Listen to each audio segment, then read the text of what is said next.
Farz, Sunnat or Mustahab?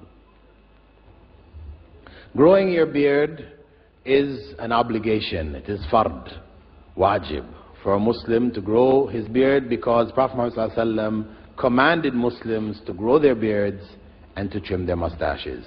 And he made no exceptions in that instruction. So the only circumstance wherein one could say, I shaved my beard and I feel that Allah will excuse me, is if my life or limb has been threatened. It's a question of life or death.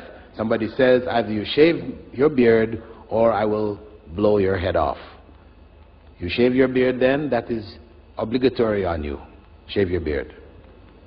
But I am very sad to look that many workers of the peace vision of Islam cutting beard, having beard very short. Why?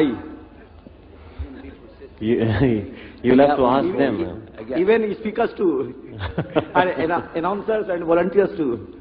Okay, that's a good suggestion. Let me throw something at you real quick, okay? Just I want you to think about this. The first thing you do, you look in the Quran. It says in the Quran, Ya ayyuhalladhina amanu, O you who believe, obey the messenger. Okay? Obedience to the messenger is obedience to Allah. So we're going to establish that first. So if he says something, it's not like if somebody else says it. And if he tells me to do something, I need to try my best to do it or die trying. Right? All right? Yes or no? You got me? Okay, but it's not an obligation. Hold on.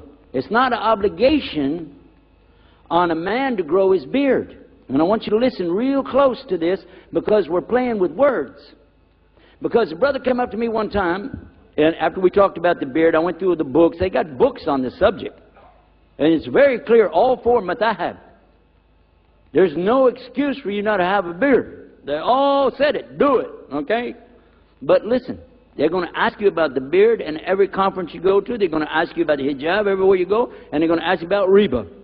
It's going to happen, and halal meat. I don't care where I go, I hear the same questions. But so finally, I said, listen, the first thing is the Quran. The second thing we go to is the hadith. And then after that, I'm going to tell you what, just plain old Texas common knowledge, a man doesn't have the obligation to grow a beard, and I'll show you why. Because a man came to me after the conference, he said, listen, I want you to pray for me. He's smooth face. He said, I want you to pray for me. I said, okay, what do you want me to pray for? He said, I want you to pray I'll grow my beard. I said, I can't do that. He said, why? I said, that's shirk. He said, what? I said, that's shirk. I can't pray for you to grow a beard. Allah is the one growing the beard. It's not your obligation to grow it. It's your obligation to stop cutting it off. I'll pray for you that you'll stop cutting off what Allah grows, but you don't know how much Allah grows. Some people don't have any beard. How could it be an obligation on somebody who doesn't have any hair coming out of their face? Your obligation is, if you get some hair, to take care of it, as the Prophet ﷺ told us about grooming it, caring for it. And it's in the madhab that when you're making wudu, that you're supposed to come up through it like this. And how are you going to do that when you ain't got nothing there to come up through? And then finally, one of the brothers who was down in Mississippi, he said, yeah, but he said, I got a problem with my wife. She wants me to be clean shaven. I said, I got to ask myself a question. What kind of woman wants her husband to look like another woman? But they never did invite me to go back to Mississippi either.